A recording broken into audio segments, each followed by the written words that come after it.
graphs, because find and replace and comments fairly quick and easy.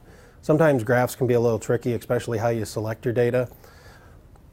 You'll have your chart built out. I've got a product name, some sales totals, minus the product names. You've got product 1, product 2, product 3, and product 4. When you have such this set up, you can essentially select the cells. Underneath your Insert tab, which most functions are going to be there, you can then select whatever type of chart. There's a whole chart section built out in Excel 2010. So if I want to select a column chart, I can select the type of column chart. Line, there's quite a few 2-dimensional and 3-dimensional line charts. Pie, bar, area, scatter, and so forth. They'll have considerable amount of options, and they all work with different types of data. So if I want to do maybe a scatter chart, you might have a lot more trending history in your actual spreadsheet that you want to track. So then you could go into scatter chart and modify that. For this one, I want to do, let's say, a 3D column chart. It's fairly simple. You just select it. After you've selected the appropriate data, it'll build your chart out automatically.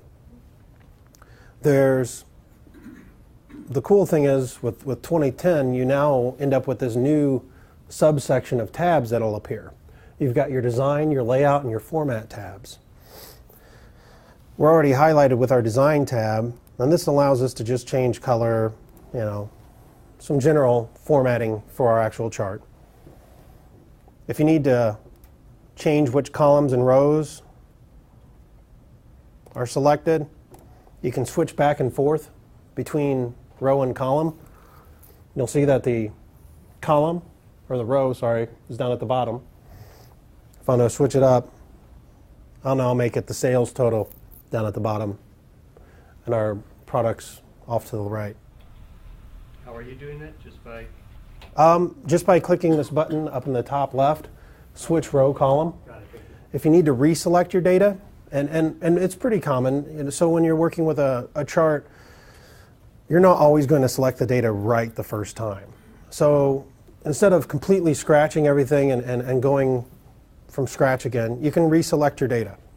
You'll also notice when we talked about those cell ranges, up in this new pop-up, you've got your chart data range. It says sheet 1, and then you'll have an exclamation mark, which will designate that on sheet 1, we're going to talk about these cell ranges. You'll have a $A, $3. The reason there's a $sign is it causes it to be a fixed range. If it didn't have the $sign, if you started moving things around, it'll actually cause your cells to move around as well with it. So when there's a $sign in front of that range, it locks it into position. So no matter if I copy this off to another sheet or copy it into another workbook, it's going to keep that attached. So maybe I didn't want B7. Maybe I don't want product 4 in this. So I can backspace it out and put B6. I'll change my range. So now because I've changed my range, it'll now only include product 1, 2, and 3. So you have a little bit of ability to kind of go back and forth, massage your chart to make sure it actually works properly. If I go in here, maybe I'm not 100% sure. I don't want to type all this information. I just want to select it. You can still select it from this screen. So if I select this range, that works. Or you can just completely minimize this screen and only have the chart selection by clicking the button at the end of your chart data range. I can go through there. Usually that's in benefit if you have a considerably large amount of information on this screen. You may need to actually do that just to see what's behind the pop-up. So if I go back and I'll select the original range that I worked with, you can go back in here, bring up that pop-up window, and then just click OK. Then it'll go ahead and remodify my spreadsheet and give me everything that I need. You also have some chart layout options. If you don't really like the layout, there's some default layouts that you can work with under your graphs or the design tab.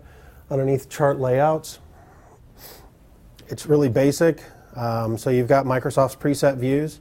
If you want to see more of them, or you can always scroll up and down, or if you click the More button right below the scroll bars, it'll bring up every single chart option that you have available. So I like this one. We'll go with this one. Gives me a quick way to go back and forth, change up my chart, make it look a little nicer than what it was by default.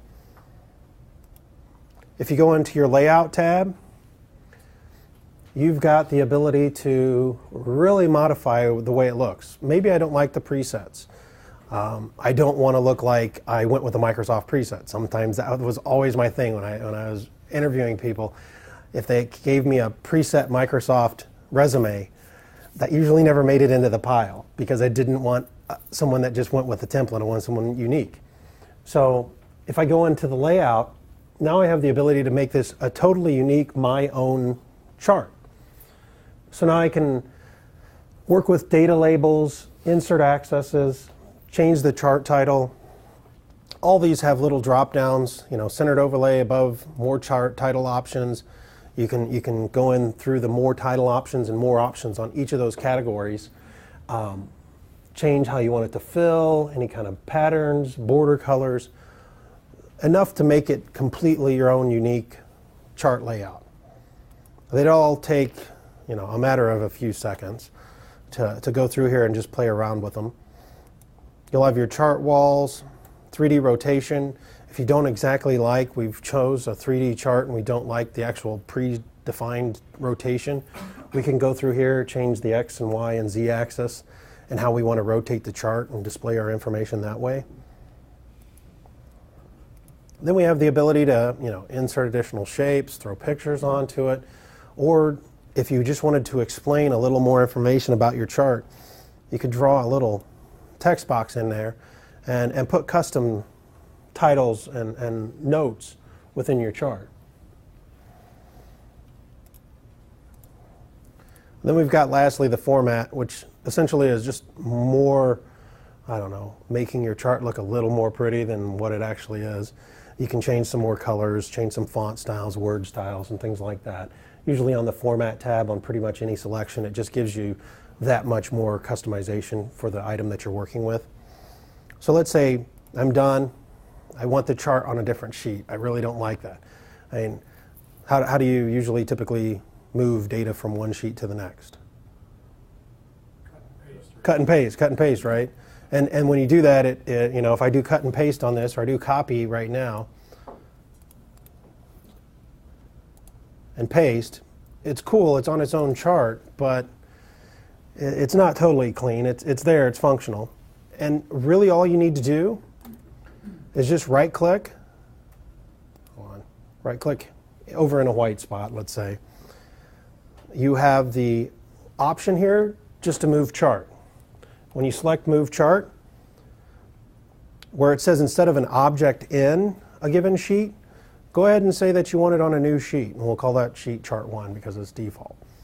When you do that, it'll give it a really nice, clean, almost like PowerPoint slide type look to your spreadsheet. So when I go to my chart, now I've got it really nicely laid out. I don't have to worry about all the graphs and everything else behind.